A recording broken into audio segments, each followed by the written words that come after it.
सुंदरवन के जंगलों में टूनी चिड़िया अपने पति सोनू चिड़ा के साथ रहती थी, लेकिन उसका पति सोनू चिड़ा बहुत ही शराबी और झगड़ालू था और वह आए दिन टूनी चिड़िया से झगड़ा करता था और उसे खूब मारता पीटता था।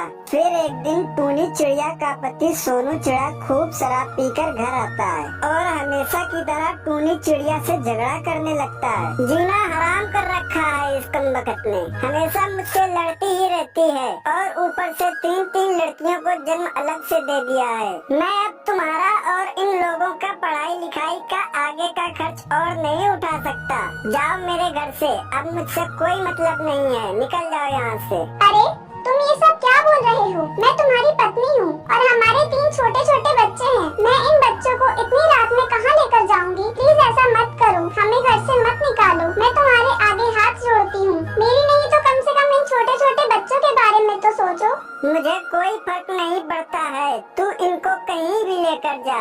मुझे आज से तुझसे और तेरे बच्चों से कोई मतलब नहीं है, निकल जा यहाँ से, वरना मैं तुझे फिर मारूंगा अभी। ठीक है, मैं जा रही हूँ अपने बच्चों को यहाँ से लेकर। चलो बच्चों, कहीं और चलते हैं, कहीं न कहीं हमें रहने की जगह मिल ही जाएगी। और फिर बेचारी टूनी चिड़िया अपनी बेटियों को लेकर जंगल की ओर निकल पड़ती है। फिर थोड़ी देर उड़ने के बाद टूनी चिड़िया के बच्चे थक जाते हैं और वो अपनी माँ से बोलते हैं कि हम बहुत थक चुके हैं, अब हमसे बिल्कुल भी उड़ा नहीं जा रहा है। क्या हम थोड़ी देर रुककर कहीं आराम कर सकते हैं?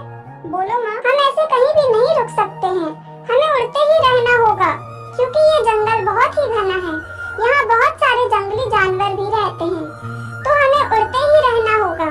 बेटा, हम यहाँ नहीं रुक सकते हैं। टूनी का अपना घर न होने की वजह से वह उस रात एक खाली शौचालय में अपने बच्चों के साथ रहने लग जाती है और पास ही में रह रहे एक अमीर सेठ के घर नौकरी करने लग जाती है, जिससे वह अपने और अपने बच्चों का खर्च आराम से चला लेती थी। फिर धीरे धीरे ये खबर पूरे जंगल में आग की तरह फैल जाती है कि सोनू चिड़ा की पत्नी दूसरों के घरों में काम करके अपना खर्च चलाती है और वह एक शौचालय में रहती है।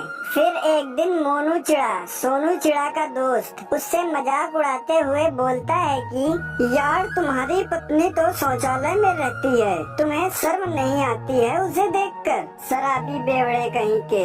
ये सब सुनकर उसको अपने किए पर बहुत अफसोस होता है और वह तुरंत ही अपनी पत्नी टूनी और अपने बच्चों को वापस लेने के लिए वहाँ पहुँच जाता है। टूनी मेरी पत्नी, मुझे माफ कर दो, मुझे मेरी गलती का एहसास हो गया है। मैं आज से कभी शराब नहीं पीऊंगा और ना ही तुमसे कभी झगड़ा करूंगा। ये सब अपने पति के मुंह से सुनता देख टोनी बेचारी मान जाती है और वह अपने बच्चों को लेकर वापस अपने घर चली जाती है। फिर वह सभी खुशी खुशी एक साथ रहने लग जाते हैं।